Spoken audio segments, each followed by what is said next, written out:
اعوذ باللہ السمیع العلی العظیم من الشیطان اللعین الرجیم بسم اللہ الرحمن الرحیم الحمد للہ رب العالمین الصلاۃ والسلام علی سید المرسلین ابی القاسم محمد وعلی اہل بیتہ الطیبین الطاہرین اما بعد فقد قال اللہ الحکیم بسم اللہ الرحمن الرحیم لا تحسبن الذین قتلوا فی سبیل اللہ امواتا بل احیاء عند ربہم یرزقون صلوات۔ حضرات، یہ شب بیداری کی مجلس ہے اور ہم کڑھے ہوئے لوگ اچھی طرح جانتے ہیں کہ جہاں انجمنوں کا مسئلہ ہوتا ہے وہاں نثر کی کوئی قیمت نہیں ہوتی، لیکن بہرحال 12 منٹ کی خدمت آپ کو بشکل زحمت حوالے کر رہا ہوں۔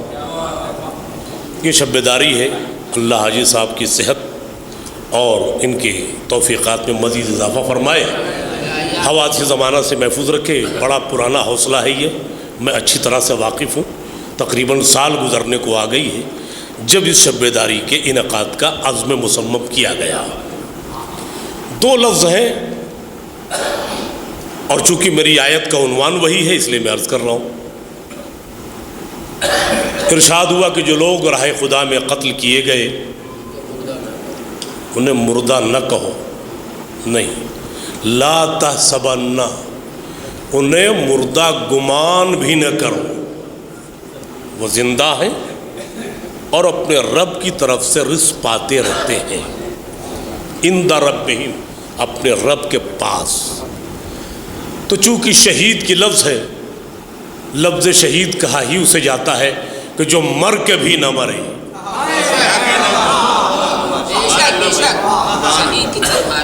اب 2 لفظ آپ کے سامنے عرض کر رہا ہوں۔ کربلائی تہذیب کو بنجر ذہن کہاں قبول کر سکتا ہے؟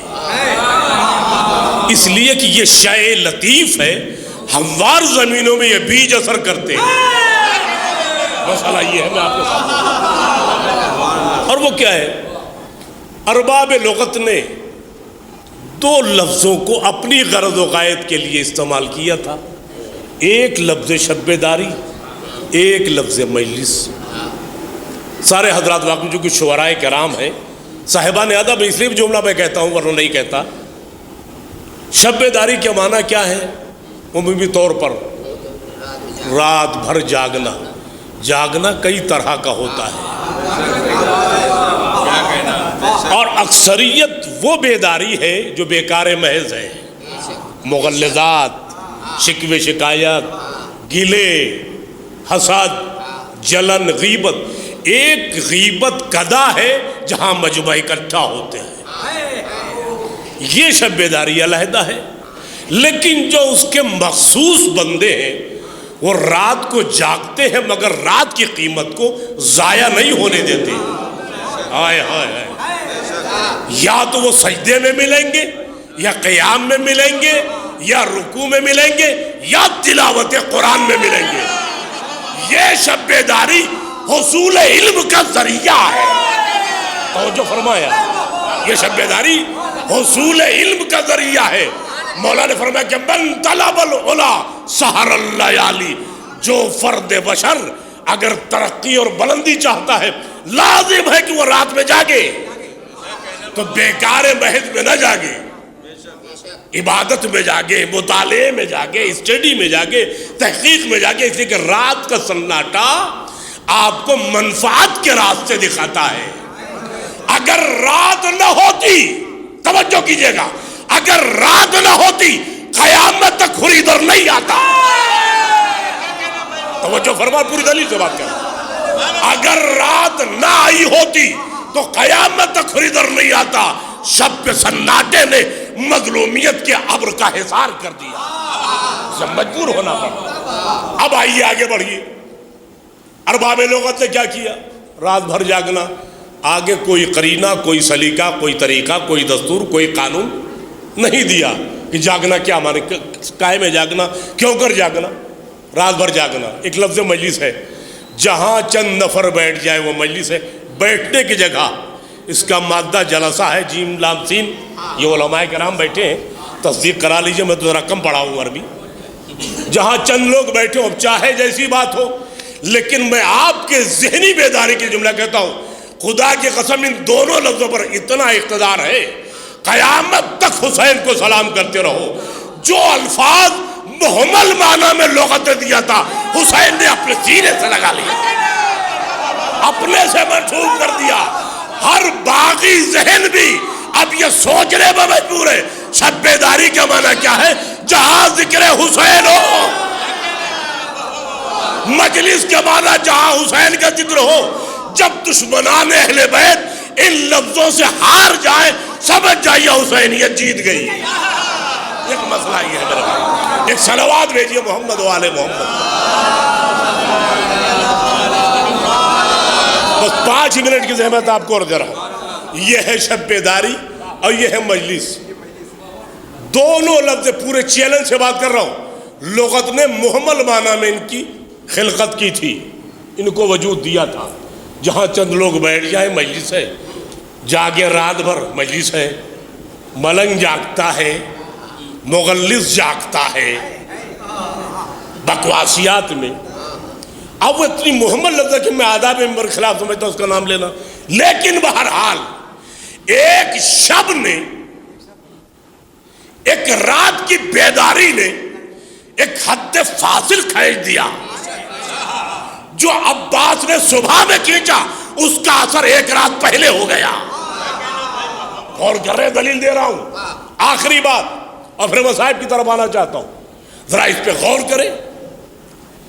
جب عمر سعد کا پہلا حملہ ہوا تو وہ اشجع عرب جس کے جوہر کا نام عباس ہے،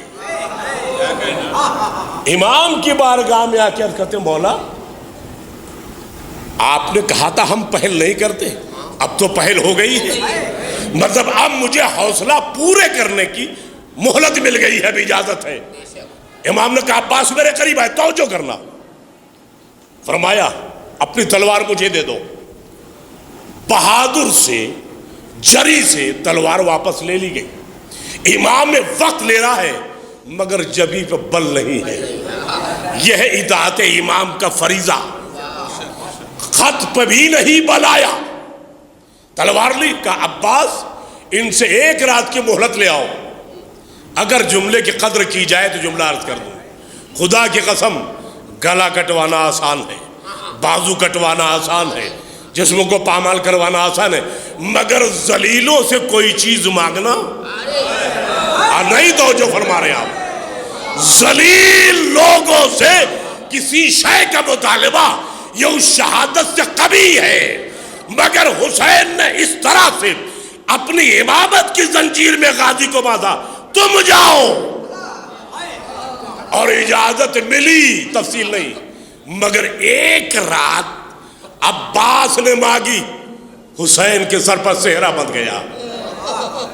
آپ متوجہ ہیں، بات میری ختم ہو گئی ہے۔ یہ سب عنوان تو بڑے تفصیل طلب ہیں، لیکن مجھے وقت کی مجبوری ہے، میں نہیں پورا کر سکتا۔ خدا کی قسم آپ جانتے ہیں حسین نے کربلا میں پہلے زمین خریدی ہے، کہاں تک خریدی ہے کسی کو علم ہے؟ تب امام نے جو زمین خریدی بینامہ لیا، پھر فرات کے کنارے خیمے لگائے، غیر کی زمین پر خیمہ نہیں تھا، اپنی ملکیت میں تھا۔ اور جب شمر نے کہلایا عباس سے کہو خیمے ہٹا لے، آپ دیکھیے جگر، دیکھیے کوہ آتش فشاں کو چھیڑا جا رہا ہے، آپ جرأت اظہار تو دیکھیے۔ مگر یہ جرأت پیدا کیوں ہوئی؟ اگر آپ کو دو چیز جملہ کہہ دوں، یہ جرأت اس لیے پیدا ہو گئی، ابھی حسین جیسا حاکم شجاعت پر غالب ہے، حسین سر پہ ہے، عباس اتنی اطاعت کریں گے اتنا امام کہے گا۔ مگر جذبے میں ایک خط تو کھینچ ہی دیا، اور کہا شمر کو جا کے پیغام پہنچا دو، وہ یہ خط پار کر کے دکھائے، خیمے خود اٹھا لوں گا۔ امام یہ منظر دیکھ رہے تھے، زینب کے خیمے میں چلے گئے۔ بھائی کیوں پریشان ہے؟ بہن میرے شیر کو غیظ آ گیا ہے، خدا کی قسم بہادر کو روکنا بہت ہی دشوار گزارا۔ امام جسے روکتے آئے مدینے سے، اب موقع و محل اور جواز بھی پیدا ہو گیا، بھیا ہم پہل نہیں کرتے، مگر پہل بھی ہو گئی، اب بھی اجازت نہیں ہے۔ اچھا ماجائی کیوں پریشان ہے؟ کہ میرے شیر کو غصہ آ گیا ہے۔ زینب تم ہی سمجھا، تم سمجھاؤ زینب۔ فضا کو بھیجا، عباس بہن نے بلایا ہے۔ فضا سے کہا فضا شہزادی سے اتنی مہلت لے لیجیے کہ میں اس مرحلے کو سر کر لوں، پھر میں حاضر ہوں۔ مگر حسین کے بہن تھی، عصمتوں کی گودی میں پلی تھی، جو شیر حسین نے پیا وہی شیر زینب نے پیا، جو لہو عصمت کا رگ حسین میں تھا وہی زینب کے رگوں میں تھا، کوئی فرق نہیں تھا۔ کہلایا، جب فضا نے پیغام پہنچایا کہلایا، فضا جا کے عباس سے کہہ دو میں خود آؤں یا عباس تم خود آؤ گے۔ ایسے ہی دوڑ کے خیمے میں آئے، جیسی داخل ہوئے تو آقا کو کھڑا ہوا پایا، دو زانو ہو کے بیٹھ گئے، زانو پر تلوار رکھی، فرماتے ہیں شہزادی کیا حکم ہے غلام کے لیے؟ کہ عباس دریا سے خیمے ہٹا لو۔ امام وقت موجود ہے، بی بی زینب فرما رہی بھیا دریا سے خیمے ہٹا لو۔ شہزادی نے بھی قیامت کے جملے کہے، اور غازی نے اپنی اس جملے کی تائید میں تلوار اپنی دونوں سرا ملا کے توڑ دی۔ لو شہزادی اب تلوار نہ اٹھے گی۔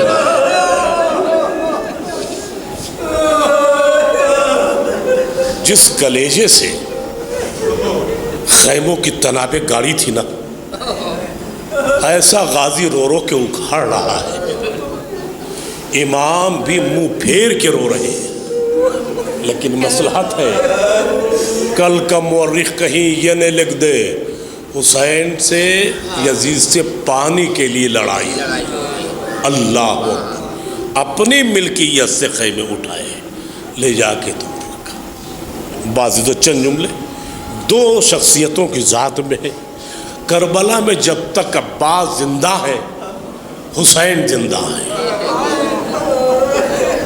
کربلا میں جب تک عباس زندہ ہے حسین زندہ ہے۔ وضاحت نہیں کروں گا جملے کی۔ حسین کربلا میں قربان ہو گئے، شہید ہو گئے، زندہ ضرور ہے مگر زندگی دینے والا کوئی نہیں ہے۔ عباس نے حسین کو زندہ رکھا، زینب نے کربلا کو سنبھال کے مدینے پہنچایا۔ یہ تاریخ، اللہ اکبر، وہ چند کلمات کیسے کیسے نازک موڑ آئے ہیں۔ اللہ اکبر، قافلہ لے کے چلتی ہے، پورے قافلے پر جس کی نظر ہو، ہاتھ پسے گردن بدھے ہوں، جگہ جگہ یہ دشمنوں کا منصوبہ تھا، اتنے تازیانے مارو کہ زینب راستے میں مر جائے، مگر جیسے بی بی نے طے کر لیا تھا کہ مجھے زندہ رہنا ہے، کیونکہ امام وقت نرغے میں ہے، سید سجاد نرغے میں ہیں۔ اللہ اکبر، ہر موڑ پر آخری جملہ، ہر موڑ پر تازیانے کھاتی رہی، مگر کسی کو احساس نہیں ہوا، نہ ہونے دیا کہ زینب زخمی ہے۔ اس کا اندازہ کب لگا؟ جب زینب لٹ کے مدینے آئی۔ خدا کی قسم پوری ذمہ داری سے جملہ دے رہا ہوں، زینب جب رہا ہو کے گھر پہنچی، جب تک زندہ رہی پشت کے بل بی بی کبھی نہیں لیٹ پائی، سینے کے بل لیٹی یا کروٹ کے بل، اتنا پشت زخمی تھی، اگر سجاد کی کمر کا گوشت اڑ گیا تھا، زینب کی پشت کا گوشت اڑ گیا تھا، مگر بھائی کے محبت میں نانا کی خبر کہا، نانا میں نے تیرے دین کے لیے ہر ایذا برداشت کر لی، اے نانا تیری امانت سید سجاد کی صورت ملے گی ماتم